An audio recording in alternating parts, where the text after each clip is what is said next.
Welcome to RJ classes. और आज जो हम लोग करने वाले हैं रिफ्रैक्शन के पार्ट को कंटिन्यू करेंगे। Refraction of light through a thick glass slab. तो ग्लास स्लैब के through thick refraction of light through a thick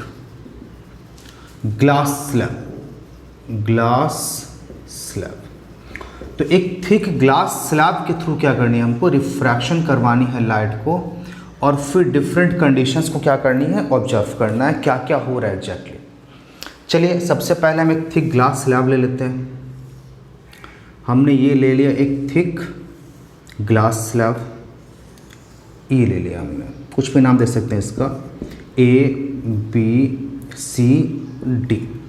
और यहाँ से क्या करनी है, हमको एक रे ऑफ लाइट को पास करवाना है, और फिर उसके बाद हमको चेक करनी है क्या इसके अंदर क्या क्या चीज़ आता है, कब कहाँ कैसा रिफ्रैक्शन हो रहा है। चलिए ज़रा सा तो काम पे लगते हैं। सबसे पहले इसके ऊपर एक रे ऑफ लाइट हमको इंसिडेंट करवानी है ना, थोड़ा सा टेढ़ा हो गया। ये रे ऑफ लाइट क्या करनी है, इंसिडेंट करवानी है। हमने रे ऑफ लाइट इंसिडेंट करवा दिया। What is this one, incident ray. चलिए जरा सा, अब ये क्या हो गया, इंसिडेंट रे। ऑब्वियसली जहाँ भी आप रे ऑफ लाइट इंसिडेंट करवाएंगे वहाँ पे क्या होगी, नॉर्मल तो ड्रॉ होगी। ये हमने नॉर्मल, तो रे ऑफ लाइट फ्रॉम एयर, ये मेरे पास क्या हो गया, एयर, ये आ गया ग्लास स्लैब, और फिर अगेन आज जब बाहर निकलेगा तो ये क्या हो जाएगा अपने पास, एयर। तो एयर से मतलब rare medium to denser medium मेरा रे ऑफ लाइट क्या किया, ट्रैवल कर रहा है, तो ये क्या करेगा, बेंड कर जाएगा। ये मेरा बेंड करेगा, ये बेंड किया। अच्छा अब ये क्या हो गया, देखो अब प्रॉपरली समझिए, एक पर्टिकुलर मीडियम के अंदर अगर लाइट ट्रैवल करता है सो ये रेक्टिलिनियरी ट्रैवल करेगा। रेक्टिलिनियर मतलब क्या होगा, इन ए स्ट्रेट लाइन ट्रैवल करेगा एक पर्टिकुलर मीडियम के अंदर।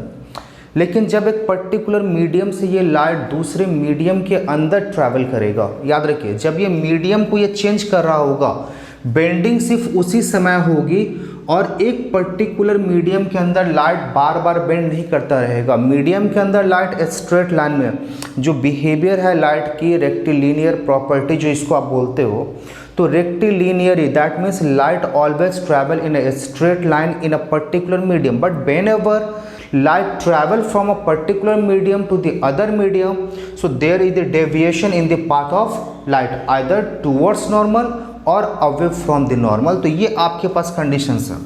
तो यहाँ मेरा आ गया। अच्छा अब जब मेरा ग्लास ब्लॉक से जब ये एयर की तरफ आएगा, that means it will travel from the denser medium to the rare medium. Properly समझिएगा। अब मेरा ग्लास ब्लॉक के अंदर तो क्या हो गया, एयर से मेरा ग्लास ब्लॉक के अंदर ये ट्रैवल कर गया। और देखो ग्लास ब्लॉक के अंदर अगर आप सपोज करो, ग्लास स्लैब के अंदर अगर आप ऑब्जर्व करोगे कि बिल्कुल स्ट्रेट लाइन में ट्रैवल करते चला जा रहा है, बार बार कहीं भी बेंडिंग नहीं हो रही इसके अंदर, क्योंकि एक मीडियम के अंदर हमेशा ही स्ट्रेट लाइन में ट्रैवल करेगा, वहाँ बेंड होने की कोई गुंजाइश ही नहीं है, कोई चांसेस ही नहीं है। ओके अब मेरा glass block say that means from the denser medium, अब ये लाइट क्या करेगा, रेयर मीडियम के अंदर ट्रैवल करेगा। अब क्या होगा, तो इट विल क्या जाएगा, bend away from the normal, ये नॉर्मल से दूर चला गया। ये तो मेरा सपोज करो। अब सपोज करो बोलता है क्या, अगर इस लाइट को हम सपोज करते, इमेजिन करते कि ये विदाउट किसी डेविएशन की ये स्ट्रेट अगर निकल जाता, तो ये फिर कैसा होता। ये अगर हम इंसिडेंट रे को प्रोड्यूस करते, ये इमेजिन करते हुए कि ये कहीं डेविएशन ना करेगा, और तो फिर ये कैसा होता है, ये इस तरह से कुछ रे ऑफ लाइट निकल के जाता, ये इस तरह से पूरा का पूरा स्ट्रेट निकलता चला जाता। ओके अब ये जो मेरे पास है, तो ये जो होगा इस तरह से मेरा रे ऑफ लाइट का रिफ्रैक्शन होगा, कहाँ से, एक थिक ग्लास स्लैब के अंदर। अब कुछ क्राइटेरिया समझ लेते हैं। ये आपके पास क्या था, एंगल ऑफ इंसिडेंस था। ये मेरा क्या था, एंगल ऑफ रिफ्रैक्शन था। ये मेरा क्या है, this one is the angle of emergence है। अच्छा ये क्या है, ये है प्रोड्यूस्ड इंसिडेंट रे। ये क्या है, प्रोड्यूस्ड इंसिडेंट रे। और ये क्या, ये तो आपके पास इमर्जेंट रे है, ये इमर्जेंट रे। तो इतने सारे चीज़ें आपके पास मिला है। अब होता है क्या, ये एक्सपेरिमेंट आप देखोगे, जितना आपके पास value of angle of incidence होगा उतना ही मैक्सिमम टाइम आपके पास value of angle of emergence होगा। प्रोड्यूस्ड इंसिडेंट रे, ये जो आपके पास है ये, एंड आपके पास इमर्जेंट रे है ना, तो emergent ray and produced incident ray are parallel to each other. ये हमेशा ही एक दूसरे के कैसे होंगे, पैरेलल होंगे, ये कहीं भी जाके मीट नहीं करेगा, पहला। दूसरा कंडीशन, अच्छा, और इनके बीच में 90 डिग्री पे अगर एक आप लाइन खींचते हो तो ये क्या कहलाएगा, लैटरल डिस्प्लेसमेंट, है ना। शॉर्टेस्ट डिस्टेंस बिटवीन, देखिए आ जाएगा, या परपेंडिकुलर डिस्टेंस, ये इनके बीच का अगर आप एक डिस्टेंस खींचते हो तो that distance will be called lateral displacement, है ना।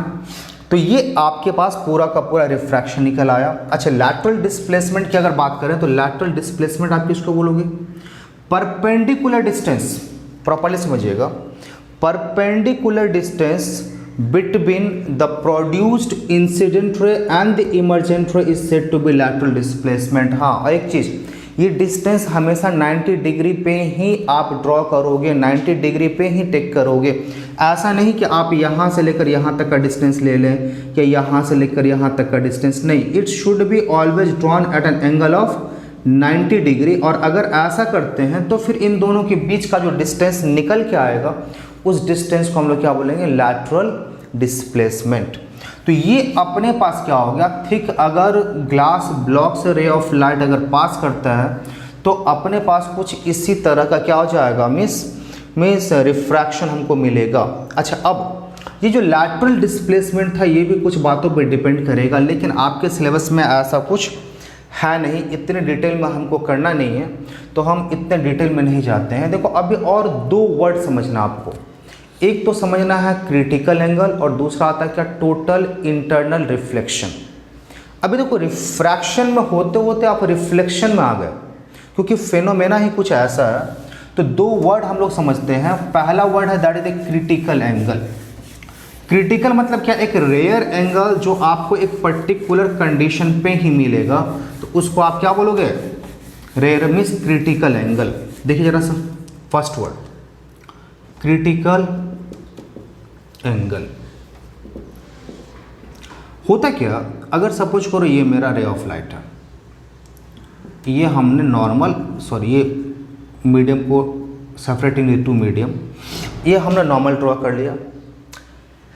सपोज करो अगर हम डेंसर मीडियम से, कौन सा, डेंसर और ये रेयर, डेंसर मीडियम से एक रे ऑफ लाइट को हम लोग रेयर मीडियम पास करवाते हैं, तो it will bend away from normal. अगर सपोज करो एक पर्टिकुलर एंगल के लिए, ऑब्वियसली वी विल हैव क्या आ जाएगा, पर्टिकुलर एंगल ऑफ इंसिडेंस के लिए we will have a particular angle of refraction. अब होता क्या, अगर आप एंगल ऑफ इंसिडेंस को इंक्रीज कर दें, है ना, ये सपोज करो क्या हो गया, एंगल ऑफ इंसिडेंस जो आपके पास है पी की वैल्यू है यहाँ से यहाँ तक, आप देखोगे क्या एंगल ऑफ रिफ्रैक्शन जो है इसकी भी वैल्यू क्या हो जाएगी, इंक्रीज हो जाएगी। लाइट क्या होगा, इस तरफ रिफ्रैक्ट करेगा, कोई भी कुछ भी एंगल हो सकता है। इसी तरह से देखोगे फिर एक ऐसा वैल्यू आएगा जिस एंगल ऑफ इंसिडेंस के लिए आपके पास एंगल ऑफ रिफ्रैक्शन कितने की हो जाएगी, 90 डिग्री की। प्रॉपर्ली समझिए, आपके पास फिर एक ऐसा वैल्यू आएगा angle of incidence in the denser medium. Denser medium के अंदर एंगल ऑफ इंसिडेंस के लिए एक ऐसा वैल्यू आएगा आपके पास जिसके लिए angle of refraction in the rare medium जो होगी वो 90 डिग्री की होगी। और इसी को आप क्या हो जाएगा, ये जो एंगल होगा जिसके लिए angle of refraction in the rare medium will be the 90 degree, उसी को आप क्या बोलेंगे, क्रिटिकल एंगल। फिर से समझाते हैं, डेंसर मीडियम के अंदर एंगल ऑफ इंसिडेंस का वो वैल्यू जिसके लिए रेयर मीडियम के अंदर आपके पास एंगल ऑफ रिफ्रैक्शन की वैल्यू एग्जैक्टली 90 डिग्री का हो जाए, तो डेंसर मीडियम के उस एंगल ऑफ इंसिडेंस को आप क्या बताओगे? क्रिटिकल एंगल, जो हर एक के लिए अलग अलग होगी। तो क्रिटिकल एंगल को जरा सा फिर से एक बार थोड़ा सा आप समझने की कोशिश करें। आप क्या बोले कि आपके पास आप डेंसर मीडियम से लाइट को पास करा रहे थे रेयर मीडियम के अंदर एक पर्टिकुलर एंगल पे, तो और उसके लिए क्या होगा? आपके पास एक पर्टिकुलर एंगल ऑफ रिफ्रैक्शन भी मिला। अब सपोज करो आप दूसरे कंडीशन में क्या बोले, हमने एंगल ऑफ इंसिडेंस इंक्रीज कर दिया, ऑब्वियसली एंगल ऑफ रिफ्रैक्शन भी मेरा क्या हो जाएगा? चेंज हो गया। फिर सपोज करो हमने एक फिर से एक कंडीशन लिया जहां हमने क्या किया, एंगल ऑफ इंसिडेंस कुछ इस तरह से रखा ताकि रेयर मीडियम के अंदर एंगल ऑफ रिफ्रैक्शन कितने का हो जाए? एग्जैक्टली 90 डिग्री का हो जाए। अब इस कंडीशन पे ये जो एंगल ऑफ रिफ्रैक्शन 90 का हो गया, कब? जब हमने एंगल ऑफ इंसिडेंस कहाँ पे? इन डेंसर मीडियम एक पर्टिकुलर वैल्यू को रखा, तो ये जो आपके पास एंगल ऑफ इंसिडेंस निकल जाएगा। अब ये एंगल ऑफ इंसिडेंस नहीं रहेगा, इसको हम लोग क्या बोलेंगे? स्पेशल नाम देंगे, क्या? Critical angle. तो अब इसका डेफिनेशन लिख लेते हैं, angle of incidence in the denser medium. चलो जरा सा इसका हम लिख देते हैं, angle, critical angle, critical angle, angle of incidence, angle of incidence in the denser medium, in the denser medium for which angle of refraction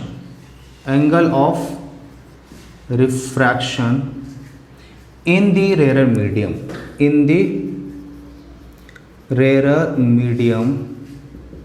is 90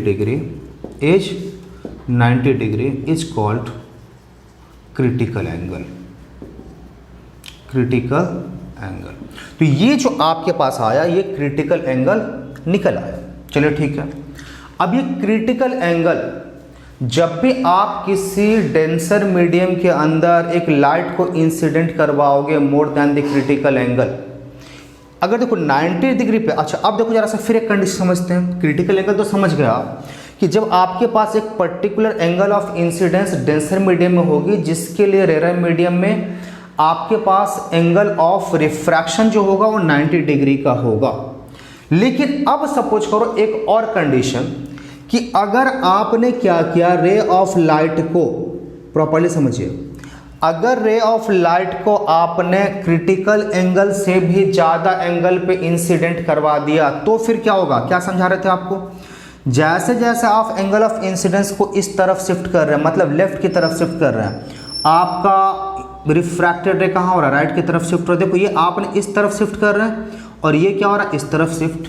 ये यहाँ ऐसे था, फिर यहाँ ऐसे, फिर ऐसे, और फिर देखो ये आपने जैसे जैसे लेफ्ट की तरफ शिफ्ट कर रहा है, ये क्या हो रहा है? राइट की तरफ शिफ्ट हो रहा। अब सपोज करो इसको थोड़ा सा और अगर एंगल हम बढ़ा दें, ये हमने एंगल ऑफ इंसिडेंस रखा, आप बोलोगे सर इस बार जो होगा ये क्या होता है? इस बार जो एंगल ऑफ इंसिडेंस है it is more than the critical angle. इसका मतलब इस बार जो आपका रिफ्रैक्टेड रे होगा यहाँ पे नहीं मिलेगा, कहाँ आएगा? ये नीचे की तरफ आ जाएगा। दैट मीन्स जिस मीडियम से रे ऑफ लाइट ट्रैवल करा था उसी मीडियम के अंदर वापस आ जाएगा, जबकि ये ट्रांसपेरेंट मीडियम है। कंडीशन समझिए, ये ट्रांसपेरेंट मीडियम है, लाइट को मेरे एक मीडियम से दूसरे मीडियम में जानी चाहिए, but instead light get reflected to the same medium, और इसी को आप क्या बोलेंगे? टोटल इंटरनल रिफ्लेक्शन, क्योंकि यहाँ पे मैक्सिमम लाइट जितना आपने इंसिडेंट करवाया था पूरा का पूरा रे ऑफ लाइट क्या हो जाएगा? रिफ्लेक्टेड बैक हो जाएगा। That's why word total use करते हैं। और इंटरनल रिफ्लेक्शन क्योंकि जिस मीडियम से लाइट गया था उसी मीडियम के अंदर वापस आ गया, that's why it is called total internal reflection, है ना। तो इसको डिफाइन कैसे करेंगे? When ray of light in the denser medium is क्या जाएगा? Allowed to incident at an angle greater than the angle क्या था? Critical angle, whole ray of light get reflected in the same medium instead of refraction, and this is called total internal reflection. फिर से repeat करते हैं, when a ray of light is allowed to travel in the denser medium at an angle greater than the critical angle, whole ray of light instead of refraction get reflected back in the same medium and this condition is said to be the क्या कहलाएगा, total internal reflection. तो ये आपके पास total internal reflection आ गया। तो next video में हम लोग फिर और भी कुछ टॉपिक डिस्कस करेंगे, तो इस वीडियो में इतना ही रखते हैं।